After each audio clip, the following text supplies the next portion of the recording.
Welcome to food care channel.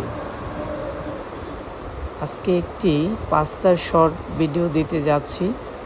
শর্টকাটে আপনারা এটি দেখলে অনেকটাই ধারণা হয়ে যাবে স্পেশাল অথেন্টিক পাস্তা কিভাবে কুক করা যায়। তা প্রথমত একটু রান্নার তেলের মধ্যে কিছু রসুন কুচি দিয়ে দিচ্ছি।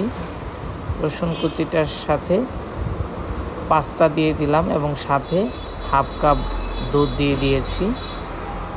সাথে একটু গুঁড়ো দুধ দিয়ে দিলে ফ্লেভারটা ভালো আসবে। সাথে সামান্য পরিমাণ লবণ। খুব অল্প সময়ের মধ্যে এভাবে আপনি রান্না করে নিতে পারেন। সাথে একটু চিকেন অ্যাড করে দিবেন।